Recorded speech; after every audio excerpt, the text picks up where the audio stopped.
అండి, ఎంత critical time అది. ఏ క్షణంలో అయినా యుద్ధం ప్రారంభం అవ్వాల్సినటువంటి సమయంలో నువ్వు ఎలా ఉంటావో చూపించు, నేను చూడాలని ఉంది అంటే. సరే, కృష్ణుడు మాత్రం ఏం చేస్తాడు, మొత్తానికి ఒప్పుకున్నాడు కాబట్టి తీర్చాల్సిందే. ఎందుకనంటే యుద్ధం చేయించాలి, ఏదో ఒక రకంగా యుద్ధం చేయించాలి. ఇప్పుడు చూపించలేదనుకోండి, శ్రీకృష్ణ పరమాత్మ తన యొక్క రూపాన్ని చూపించలేదనుకోండి, ఈ నలిగి కూర్చున్నాడు అనుకోండి, నువ్వు చూపించలేను, అప్పుడు కష్టమైపోతుంది. అందుకని చూపించేయడమే బెటర్. అందుకని శ్రీకృష్ణ పరమాత్మ కూడా సిద్ధమైపోయాడు అనమాట. శ్రీ భగవానువాచ పశ్య మే పార్థ రూపాణి శతశోధ సహస్రశః నానావిధాని దివ్యాని నానావర్ణాకృతీని చ.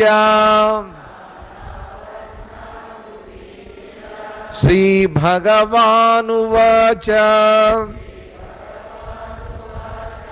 పశ్య మే పార్థ రూపాణి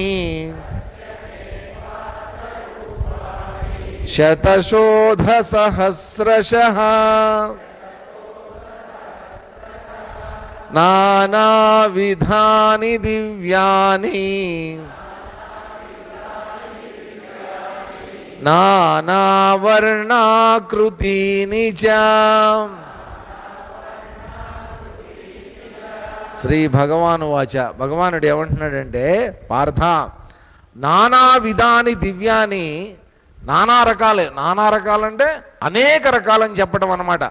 అనేక రకాలుగా ఉండేటటువంటి దివ్యమైనటువంటివి, సాధారణమైనటువంటివి కావన్నీ కూడా దివ్యమైనటువంటి నానా వర్ణ ఆకృతినిచ.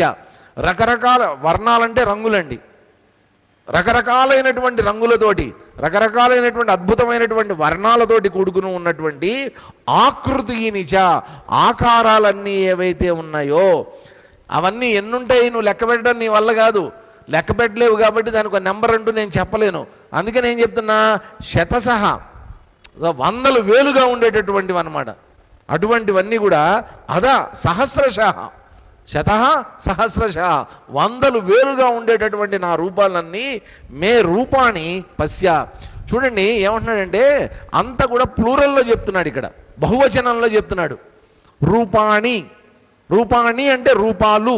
రూపాలు అంటే అర్జునుడు అడిగినటువంటిది ఏంటి, నాకు ఒక రూపం చూపించి ఆ దివ్యమైనటువంటి రూపం చూడాలని ఉంది అన్నాడు. కానీ ఇక్కడ శ్రీకృష్ణ పరమాత్మ ఏమంటున్నాడు, ఒక రూపం కాదయ్యా నీకు నేను చూపించేది. కృష్ణుడు ఎప్పుడు ఇంతేనండి, మొదటి నుంచి కూడా నాకు ఏదన్నా ఒకటి చెప్పు అంటాడు, ఒకటి కాదు రెండు ఉన్నాయంటాడు ఈయన. మొదటి నుంచి ఇంతే, ప్రతిసారి అంతే, ఎప్పుడు ఒకటి చెప్పమంటే ఒకటి చెప్పడు ఈయన. ఇక్కడ కూడా ఏంటి, నాకు ఒక రూపాన్ని చూపించు అని అడిగాడు. ఒక రూపం కాదు, నానా వర్ణాన్ని, నానా ఆకృతిని, కొన్ని వందల రకాలైనటువంటి ఆకృతులు, కొన్ని వందల రకాలైనటువంటి వర్ణాలతో కూడుకుని ఉన్నటువంటి నానా రూపాన్ని, రకరకాలైనటువంటి నా యొక్క రూపాలన్నింటినీ కూడా పశ్య, చూడు. ఇక నీకు ఓపెన్ చేసేసా, నేను గేట్స్ తెరిచేసా, చూడు, చక్కగా చూడు చెప్పి ఇంకా ఏమంటున్నాడు తర్వాత, పశ్యాదిత్యాన్ వశూన్ రుద్రాన్ అశ్వినౌ మరుతస్తథా బహూన్యదృష్టపూర్వాణి పశ్యాశ్చర్యాణి భారత. పశ్యాదిత్యాన్ వశూన్ రుద్రాన్ అశ్వినౌ మరుతస్తథా బహూన్యదృష్టపూర్వాణి పశ్యాశ్చర్యాణి భారత. భారత, ఓ అర్జున, ఏమేం చూడగలవు నువ్వు దాంట్లో క్లుప్తంగా కొన్ని చెప్తున్నాడండి. ఏం చెప్తున్నాడు చూడండి, ముందుగానే చెప్తున్నాడు. నువ్వు చూసేటటువంటి వాటిలో ఏముంటాయో తెలుసా? నానా రూపాన్ని, వర్ణాన్ని, ఆకృతిని ఇన్ని చెప్పాను కదా. దాంట్లో మచ్చుకి కొన్ని చెప్తున్నా నీకు. ఏమేమి ఉండొచ్చు దాంట్లో? ఆదిత్యాన్, ఆదిత్యులు ఉంటారు దాంట్లో. ఒక ఆదిత్యుడు కాదండి. ఎందుకంటే శతసహ సహస్రసహ అన్నాడు, వందలు వేలు అన్నాడు. కాబట్టి ఎన్ని సూర్యులను చూడాల్సి వస్తుంది నువ్వు? లెక్కలేనంత మంది ఆదిత్యాన్, సూర్యుల్ని చూడాల్సి వస్తుంది. వసూన్, వసువులు ఎవరైతే ఉన్నారో వాళ్ళందరినీ చూడాల్సి వస్తుంది. రుద్రాన్, రుద్రులందరినీ చూడాల్సి వస్తుంది. అశ్వినౌ, చూడండి నేను మీకు ముందే చెప్పా, ఔ అనే సౌండ్ ఎక్కడైనా వచ్చింది అంటే అది దేని కింద లెక్క? ద్వయం, రెండు. అశ్వినౌ, ఎవరు? అశ్విని కుమారులు, వాళ్ళిద్దరు కవలలు కదా, వాళ్ళిద్దరు వైద్యులు, వాళ్ళిద్దరు కూడా. కాబట్టి అశ్విని కుమారులు ఎవరైతే ఉన్నారో వాళ్ళని. మరుతః, మరుత్తులు, రకరకాలైనటువంటి వాయువులు అనమాట. ఈ వాయువులైనటువంటి మరుత్తులు. తథా అదృష్టపూర్వాణి, ఇంతకుముందు నువ్వెప్పుడూ చూడనటువంటిది. అదృష్టం, దృష్టం అంటే చూడడం, అదృష్టం అంటే చూడకపోవటం. ఇంతకుముందు నువ్వెప్పుడూ చూడనటువంటి, కనీ విని ఎరుగనటువంటి బహూని ఆశ్చర్యాన్ని పశ్య, అనేకమైనటువంటి ఆశ్చర్యకరమైనటువంటి నా రూపాల్ని పశ్య, చూడు ఇప్పుడు. కాబట్టి ఎలాంటివి నేను చూపించబోతున్నాను? ఒకటి, ఇంతకుముందు నువ్వు ఎప్పుడు చూడలా, ఇప్పుడు నువ్వు చూసిన తర్వాత ఓర్ని ఇదా అనుకునేటటువంటి ఆశ్చర్యం కలిగించేటటువంటి రూపాలన్నీ చూపిస్తున్నా. దాంట్లో ఏమేమి ఉండొచ్చు? ఆదిత్యాని, వసువుని, రుద్రాణి, ఇంతమంది సూర్యులు, ఆదిత్యులు ఎవరైతే ఉన్నారో, మనువులు, వసువులు, వీళ్ళందరినీ కూడా నేను నీకు ఇప్పుడు చూపించబోతున్నా. వీళ్ళందరూ కూడా ఉంటారు నేను చూపించేటటువంటి దాంట్లో. వీళ్ళందరూ ఎవరంటే వాస్తవంగా సృష్టి అనేటువంటిది ఏర్పడినప్పుడు, ఈ సృష్టి అనేటువంటిది పరమాత్మ చేసినప్పుడు, పరమాత్మకి సహాయంగా చేసింది ఆయనే. కాకపోతే ఏంటంటే ఆయనకి సహాయం చేసినటువంటి వాళ్ళల్లో ఈ మరుత్తులు, రుద్రులు, వసువులు, మనువులు వీళ్ళందరూ కూడా ఉన్నారనమాట. సో వాళ్ళ ద్వారా రకరకాలైనటువంటి బాధ్యతలు వాళ్ళందరూ స్వీకరించి, వాళ్ళందరూ కూడా ఈ సృష్టి క్రమం అనేటువంటి చేసి, పంచభూతాలు కొంతమంది సృష్టిస్తే, దాంట్లో ప్రాణాన్ని కొంతమంది పెడితే, వృక్షాలని కొంతమంది సృష్టిస్తే, మనుషుల్ని కొంతమంది సృష్టిస్తే, ఇట్లా ఎవరెవరి బాధ్యతలు, ఎవరెవరు ఏమేమి సృష్టించాలో అందరికీ వాళ్ళకి ఆయా బాధ్యతలు అప్పచెప్పడం జరిగింది. వాళ్ళందరూ ఆయా సృష్టిలన్నీ చేసుకుంటూ వచ్చారనమాట వీళ్ళందరూ కూడా. కాబట్టి అటువంటి వాళ్ళందరూ ఉన్నారు. అంతేకాకుండా ఇంత పెద్ద సృష్టి జరిగిన తర్వాత ఈ సృష్టి సక్రమంగా నడవాలి అంటే ఇక్కడ ఆదిత్యులు ఉండాలి, రుద్రులు ఉండాలి, క్రమశిక్షణగా ఉంచేటటువంటి రుద్రులు ఉండాలి, నిరంతరం ఇక్కడ కావలసినటువంటి ఆహారాన్ని అందించేటటువంటి పోషకుడు అయినటువంటి పూషణ్ అంటారు. అందుకనే ఆ సూర్య భగవానుడిని పోషకుడు ఆయన. ఆయన లేకపోతే మనకి పోషణ లేదండి. ఇంకొక నెల రోజులు ఆగండి, మీకే తెలిసిపోద్ది సూర్య భగవానుడి మహిమ, ఆయన యొక్క ఔన్నత్యం, ఆయన యొక్క శక్తి. ఆయన పట్ల సాష్టాంగ నమస్కారం రోజు పొద్దున్నే చెయ్యకపోతే నన్ను అడగండి. నెల రోజులే ఇంకా టైం మీ అందరికీ. అయిపోయింది. No gas, no fuel, nothing. ఆఖరికి గొడుగు పైన కూడా మనం సెల్స్ పెట్టుకొని తిరగాల్సి వచ్చే రోజులు వస్తాయి.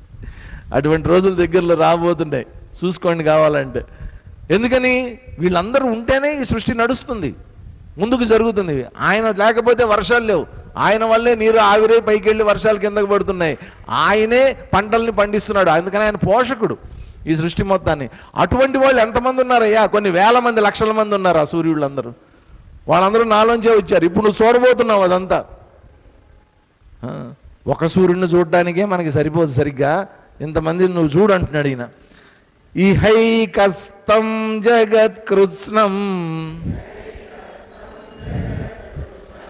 పశ్యాద్య సచరాచరం మమ దేహే గుడాకేశ యచ్ఛాన్యద్రష్టుమిచ్ఛసి ఇహైకస్థం జగత్కృత్స్నం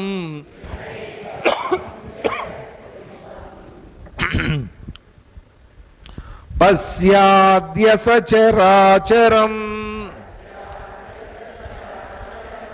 మమ దేహే గుడాకేశ యచ్చాన్యద్రష్టుమిచ్చసి. గుడాకేశ, ఓ అర్జున, సచరాచరం. చరాచరం అంటే కదిలేటటువంటివి, కదలనటువంటివి. సచరాచరం వాటితో కూడుకుని ఉన్నటువంటి కృత్స్నం జగత్, మొత్తం ఈ జగత్తంతా ఉన్నటువంటి జగత్ అనేటువంటి దానికి అర్థం ఏంటి? శంకరాచార్యుల వారు ఇచ్చినటువంటి అర్థం జగత్ అనేటువంటి పదానికి, జగత్ అంటే మన చుట్టూ ఉండేటటువంటి జగత్, ఇదంతా జగత్ అండి అంటాం. జగత్ అంటే ఇక్కడ ఏంటి అర్థం? జాయతి గచ్చతి ఇది జగత్. జాయతి అంటే పుట్టేటటువంటిది, గచ్చతి పోయేటటువంటిది. కాబట్టి నిరంతరం ఈ జగత్తు యొక్క లక్షణం ఏంటి? ఇది పుడుతూ ఉంటుంది, పోతూ ఉంటుంది, పుడుతూ ఉంటుంది, పోతూ ఉంటుంది. జగత్తు పుట్టిపోకపోయినా నేను మాత్రం దాంట్లో పుడుతూ ఉంటా, పోతూ ఉంటా.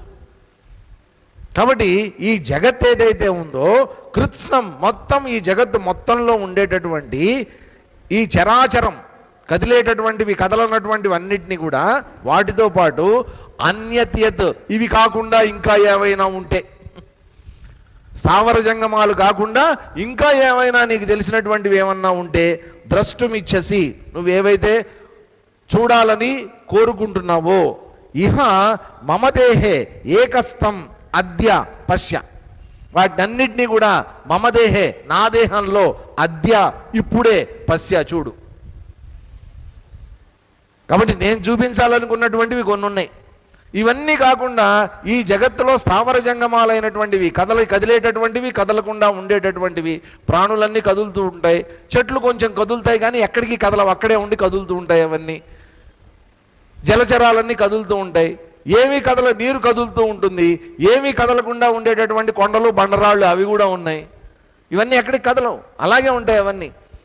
కాబట్టి కదిలేటటువంటివి, కదలనటువంటివి, ఇంకా ఇవి కాకుండా ఇంకా ఏమైనా ఉంటే, నువ్వు కానీ నేను కానీ మర్చిపోయినటువంటివి ఏమన్నా ఉంటే, ఇవన్నీ కూడా ఎక్కడ చూస్తామంటే అక్కడ ఒకటి, ఇక్కడ ఒకటి చూపించను, అన్నిటినీ నా రూపంలోనే మొత్తం అవన్నీ కూడా నేను నీకు చూపిస్తాను. ఇప్పుడు నువ్వు చూసుకో. మరి ఆ రూపం ఎలా ఉంటుందో ఇంకా ఊహించుకోండి. నతు మాం శక్యసే ద్రష్టుం అనేనైవ స్వచక్షుషా దివ్యం దదామి తే చక్షుః పశ్య మే యోగమైశ్వరం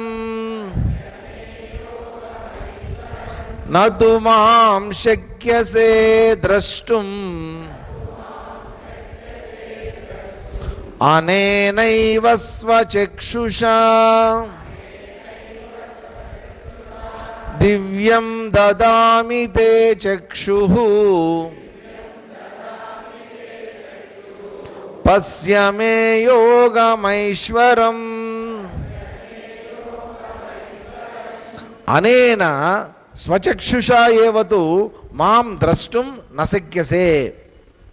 నీ యొక్క స్వచక్షుష, నీకున్నటువంటి ఇప్పుడున్నటువంటి నీ కళ్ళు ఏవైతే ఉన్నాయో వాటితోటి మాం ద్రష్టుం, నన్ను నువ్వు చూడాలి అని అనుకుంటే, ఇప్పుడు నేను చూపించబోయేటటువంటి ఈ రూపం ఏదైతే ఉందో ఆ రూపంలో నన్ను నువ్వు చూడాలి అని అనుకుంటే మాత్రం నశక్యసే, నీ వల్ల కాదు. నీకు ఇప్పుడున్నటువంటి కళ్ళతోటి నేను చూపించబోయేటటువంటి రూపాన్ని చూడటం అనేది నీ వల్ల కాదు, అది జరిగే పని కాదు అది. కాబట్టి ఏం చేస్తావు? తే దివ్యం చక్షుః దదామి, నేను నీకు ఇప్పుడు ఏమిస్తాను? దివ్యమైనటువంటి చక్షువులు ఇస్తా. ఇప్పటిదాకా నీకు ఉన్నటువంటివి చర్మచక్షువులు. చర్మచక్షువులు అంటే మాంసంతో తయారైనటువంటి మామూలుగా మనకు ఉండేటటువంటి కళ్ళు ఇవి. ఈ కళ్ళతో నువ్వు చూడలేవు కాబట్టి నీకు ఇప్పుడు ఏమిస్తాను? దివ్యమైనటువంటి చక్షువులు ఇస్తా. అంటే ఏం చేసి ఉంటాడు సార్? కళ్ళు పీ కొత్త కళ్ళు పెట్టి ఉంటాడా? లేకపోతే కొత్త రకమైన కళ్ళజోడు ఏమన్నా ఉంటుందా? ఎప్పుడన్నా వెళ్ళారా? కళ్ళజోళ్ళు ఉన్న వాళ్ళందరికీ ఎక్స్పీరియన్స్ ఉంటుంది. వెళ్తాం మనం. ఒకసారి ఏమైందంటే, నా సెల్ ఫోను ఏదో కొన్న అప్పట్లో కొత్తది, టచ్ ఫోన్ వచ్చిన కొత్తల్లో కొన్నా.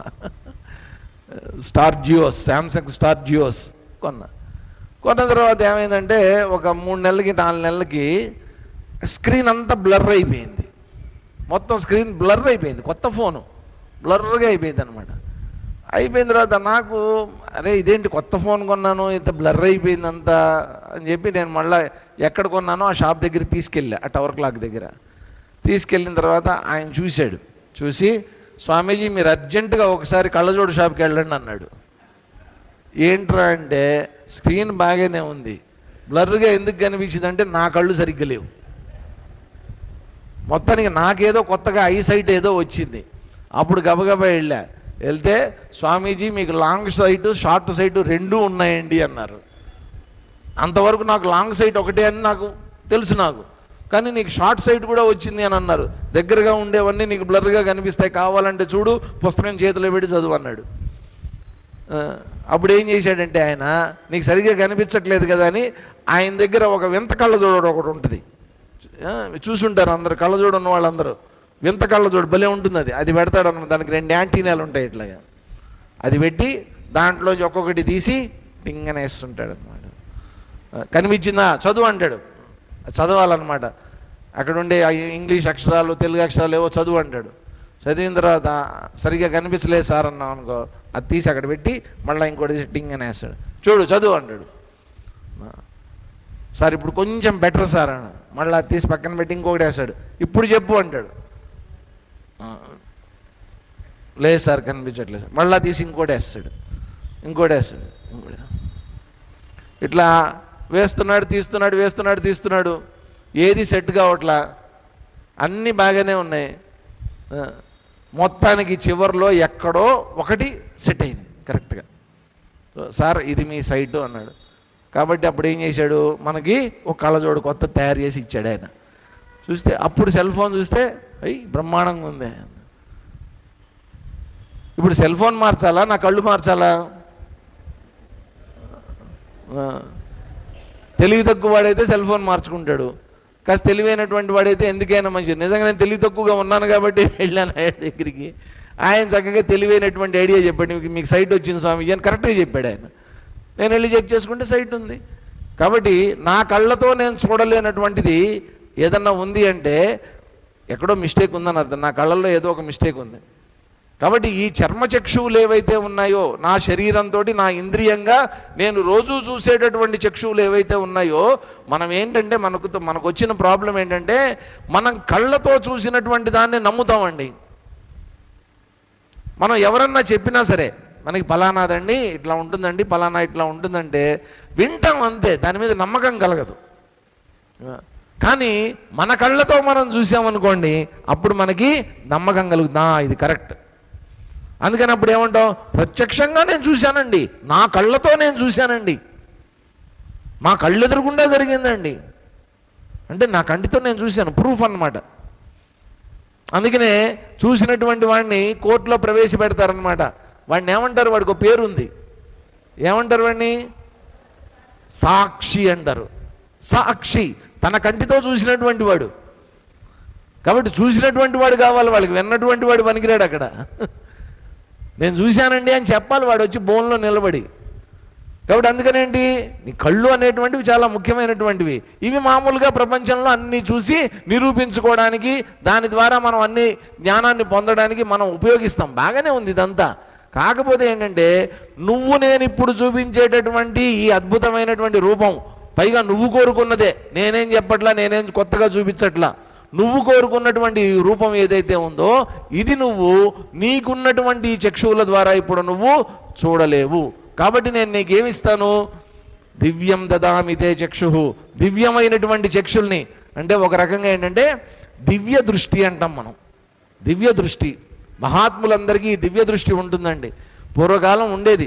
మనసా వాచ కర్మణ వాళ్ళందరూ కూడా ఉత్తమమైనటువంటి జీవితాన్ని జీవించినటువంటి వాళ్ళు, పరిపూర్ణమైనటువంటి సాధనలు చేసినటువంటి వాళ్ళు, యోగశక్తి కలిగినటువంటి వాళ్ళు, శాస్త్రాధ్యయనం చేసినటువంటి వాళ్ళకి ఈ దివ్య దృష్టి అనేటువంటిది ఉంటుంది వాళ్ళకి. ఆ దివ్య దృష్టితోటి వాళ్ళు ఏం చేస్తారు, ఎక్కడెక్కడో ఉన్నటువంటివి, జరగబోయేటటువంటివి, జరిగిపోయినటువంటివి అన్నిటినీ కూడా వాళ్ళకి చూడడానికి ఒక అవకాశం ఉంటుంది. ఇక్కడ మహాభారతంలో ఈ భగవద్గీతకి సంబంధించినంత వరకు ఈ దివ్య దృష్టి కలిగినటువంటి వాడు ఎవరన్నా ఉన్నారా? సంజయుడు ఒకడే. సంజయుడు కూడా ఏంటంటే లిమిటెడ్, చాలా లిమిటెడ్గా ఇచ్చాడు వ్యాసుల వారు. బాబు నీకు దివ్య దృష్టి ఇస్తున్నా, ఈ దివ్య దృష్టి నీకు ఎంతవరకు పనికొస్తుందంటే ఏది పడితే అది చూడలేవు. నువ్వు ఏం చూడగలవు? మహాభారత సంగ్రామంలో ఏం జరుగుతుందో దాన్ని మాత్రమే చూడగలవు తప్ప ఇంట్లో నీకేం జరుగుతోందో నువ్వు చూడలేవు దాన్ని. అదొక్కటే నువ్వు చూడగలిగినటువంటి దృష్టిని నేను నీకు ఇస్తున్నా అన్నాడు ఆయన. అటువంటి దివ్య చక్షువుల్ని నేను నీకు ఇప్పుడు ఇస్తున్నా. దివ్య చక్షువుల్ని ఇవ్వడం అంటే ఇప్పుడు నువ్వు చూడబోయేటటువంటి దృష్టి ఏదైతే ఉందో ఆ దృష్టిని నేను మార్చబోతున్నా. అటువంటి దివ్య దృష్టితోటి మాత్రమే దాన్ని నువ్వు చూడగలవు అని చెప్పి ఏమంటున్నాడు తర్వాత. ఇప్పుడు మధ్యలో సంజయుడు ఎంటర్ అయ్యాడు. ఈ సంజయుడు మనకి ఎక్కడో మొదట్లో కనిపించాడు కొద్దిగా కదా, ఇప్పుడు మళ్ళీ ఎంటర్ అయ్యాడు. అంటే ఏంటి? ఇదంతా ఏంటంటే వర్ణనలు, కథలో భాగం కింద మళ్ళీ వచ్చిందన్నమాట. ఇదంతా కథ. కాబట్టి ఏం జరిగింది? వాళ్ళిద్దరూ మాట్లాడుకున్నారు. దేని గురించి మాట్లాడుకున్నారు? ఇదిగో దివ్యమైనటువంటి రూపం చూపించు అన్నాడు, నేను చూపిస్తాను అన్నాడు శ్రీకృష్ణ పరమాత్మ. దానికి సంబంధించినటువంటి వర్ణనలు ఇవన్నీ ఇట్లాగే సాగుతున్నాయి అన్నమాట. సంజయ ఉవాచ ఏవముక్త్వా తతో రాజన్ మహాయోగేశ్వరో హరిః దర్శయామాస పార్థాయ పరమం రూపమైశ్వరం. సంజయ ఉవాచ ఏవముక్త్వా తతో రాజన్ మహాయోగేశ్వరో హరిః దర్శయామాస పార్థాయ పరమం రూపమైశ్వరం. సంజయ ఉవాచ, సంజయుడు అంటున్నాడట, రాజన్ రాజన్ అని సంబోధిస్తున్నాడు. ఎవరిని సంబోధిస్తున్నాడు రాజన్ అని? ధృతరాష్ట్రుణ్ణి. ఓ రాజా, ఓ మహారాజా రాజన్, మహాయోగేశ్వర హరిః ఏవం ఉక్త్వా, మహాయోగేశ్వరుడైనటువంటి హరి, ఇక్కడ హరి అంటే ఎవరు? ఆ శ్రీకృష్ణ పరమాత్మ. ఈ విధంగా ఉక్త్వా చెప్పి, తతః పార్థాయ, అప్పుడు ఏం చేశాడట? పార్థుడి కోసం అని చెప్పి పరమం ఐశ్వరం రూపం దర్శయామాస, పరమమైనటువంటి ఐశ్వరమైనటువంటి అద్భుతమైనటువంటి దివ్యమైనటువంటి ఆ రూపం ఏదైతే ఉందో దాన్ని దర్శయామాస, చూపించాడు. అంతవరకే వీళ్ళిద్దరి మధ్యలో జరుగుతున్న డిస్కషను ఇంతవరకే. పరమమైనటువంటి దివ్యమైనటువంటి చక్షువులు ఇస్తాను అని అన్నాడు ఇంతకుముందు, చూపిస్తాను అని అన్నాడు. ఈ చూపిస్తున్నాడు అనేటువంటి మాట ఇక్కడ సంజయుడు ధృతరాష్ట్రుడికి చెప్తున్నాడు. చూపించాడయ్యా, పరమమైనటువంటి దివ్యమైనటువంటి రూపాన్ని చూపించాడు. ఇక్కడ ఏంటంటేనండి, మామూలుగా మనం కూడా ఇప్పుడు సైంటిస్టులు ఉన్నారనుకోండి, వాళ్ళు ఏం చేస్తారు? చిన్న సూక్ష్మమైనటువంటిది ఏదన్నా చూడాలి, మామూలు కంటితో చూడగలమా మనం? కాబట్టి వాళ్ళ దగ్గర ఏముంటాయి? ఆ మైక్రోస్కోప్లు అవి పెట్టుకుని కూర్చుంటారు వాళ్ళు, దాంట్లో పెట్టుకుని చూస్తూ ఉంటారు వాళ్ళు.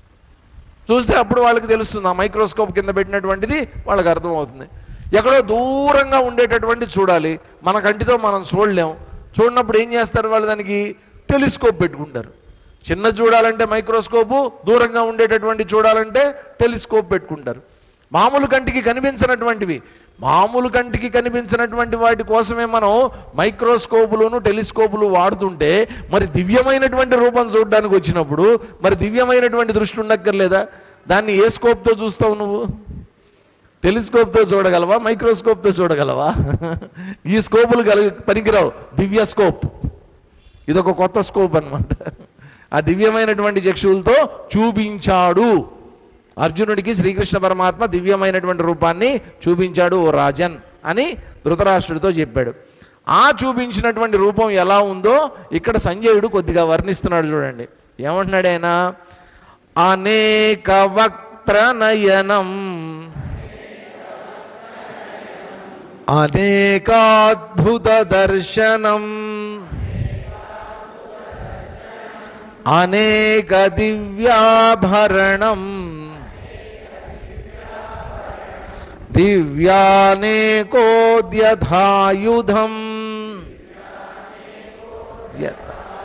అనేకోద్యత ఆయుధం. ఓకే. అనేక వక్త్రనయనం అనేకాద్భుత దర్శనం అనేక దివ్యాభరణం దివ్యానేకోద్యతాయుధం. అనేక వక్త్రనయనం, అనేక వక్త్రాలు, అనేక ముఖాలు, కళ్ళు కలిగినటువంటివి. ముఖాలు, కళ్ళు, ఎన్ని ముఖాలు ఉంటాయి? అనేక ముఖాలు. మరి అన్ని ముఖాలు ఉన్నప్పుడు అన్ని కళ్ళు కూడా ఉండాలి కదా. అన్ని కళ్ళు, వక్త్రం నయనం రెండు ఉన్నటువంటి అనేక అద్భుత దర్శనం. ఆ రూపం ఎలా ఉందట? అనేక అద్భుత దర్శనం, రకరకాల వింతలు విడ్డూరాలతో కూడుకున్నటువంటి రూపం అట. అద్భుతం. అద్భుతం అంటే ఏంటి? ఇంకా వర్ణించడానికి వీలు లేనటువంటిది అన్నమాట. అటువంటి రూపమైనటువంటి దానికి ఏమున్నాయట? ఆ రూపానికి అనేక దివ్య ఆభరణం, అనేకమైనటువంటి దివ్యమైనటువంటి ఆభరణాలు ఉన్నాయట. ఆభరణాలతోటి కూడుకుని ఉన్నటువంటిది. అనేక దివ్య అనేక ఉద్యత ఆయుధం, అనేక ఆయుధాలు ఉన్నాయి, అనేక ఆయుధాలు కనిపిస్తున్నాయి. కాబట్టి ఇక్కడ ఏంటంటే మనం గుర్తుపెట్టుకోవాల్సింది ఒక రూపాన్ని కాదు చూపిస్తోంది, అనేక రూపాలని చూపిస్తున్నాడు. అనేక రూపాలన్నింటినీ కూడా ఒక రూపంలో చూపించడానికి ప్రయత్నం చేస్తున్నాడు. కాబట్టి అనేక రూపాలు ఒకే రూపంలో చూపిస్తున్నప్పుడు అన్ని ముఖాలు ఉండాలి, అన్ని కళ్ళు ఉండాలి. కాబట్టి ఎంతోమంది ఉండాలి అక్కడ. వాళ్ళందరికీ ఏముండాలి చేతుల్లో? వాళ్ళందరూ కూడా దివ్యమైనటువంటి వాళ్ళు కాబట్టి ఖచ్చితంగా వాళ్ళందరూ కూడా ఆయుధాలని చేత. మనం చూడండి, ఏ దేవతలైనా కానీ మన హిందూ ధర్మంలో ప్రతి దేవత చేతిలో కూడా రెండు ఖచ్చితంగా ఉంటాయి. ఏంటంటే, ఒకటి వరం ఇవ్వడానికి కావలసినటువంటి ఏమైనా సరే ఏదో ఇవి వేసేటటువంటి బిందెలో బంగారు నాణ్యాలు పడేటటువంటి బిందో, అభయహస్తము, వరదహస్తము ఇవన్నీ ఉంటాయి. దాంతోపాటు చేతిలో ఏముంటాయి? గొడ్డలి, కొరడ, కత్తులు, గదలు, చక్రాలు ఇటువంటివన్నీ కూడా పెట్టుకొని ఉంటారు. ఎందుకని? నువ్వు మంచి చేసావా ఇస్తాం, అన్నీ ఇస్తాం. పిచ్చి వేషాలు వేసావా, మన భాషలో చెప్పాలి, తోలు తీస్తాం, తాట తీస్తాం. మంచిగా ఉన్నంతసేపు మేము మంచిగా ఉంటాం, నీకేం కావాలంటే అని ఇస్తాం. పిచ్చి వేషాలు వేస్తే అదిగో దానికి తగ్గటువంటి ఆయుధాలు కూడా మా దగ్గర ఉన్నాయి. రకరకాల ఎక్విప్మెంట్లు అనమాట. ఒక్కొక్కరి దగ్గర ఒక్కొక్క రకం ఆయుధం ఉందండి. కాబట్టి ఏ రకమైన ఆయుధం అన్నా ఉపయోగించట్టు. ఇక్కడ చెప్తుంది ఏంటంటే అనేక ఆయుధాలు ఉన్నాయట. అవన్నీ ఎలా ఉన్నాయట? ఉద్ధిత, ఎత్తి రెడీగా ఉన్నాయట. ఎవరినన్నా వేసేద్దాం అన్నట్టున్నాడు. ఉద్ధిత అంటే ఆయుధం ప్రయోగించడానికి సిద్ధంగా ఉన్నటువంటివన్నీ ఉన్నాయట అక్కడ. ఇన్ని రకాలైనటువంటివి. దివ్య వక్త్రనయనం, అద్భుత దర్శనం, దివ్యాభరణం, దివ్యానేక ఉద్ధిత ఆయుధం. అన్ని దివ్యమైనటువంటి ఆయుధాలే, అన్ని ఎత్తి పట్టుకొని ఉన్నారు, అందరు రెడీగా ఉన్నారు. అద్భుతమైనటువంటి రూపం చూపిస్తున్నాడట. ఇంకా ఏం చెప్తున్నాడు చూడండి సంజయుడు.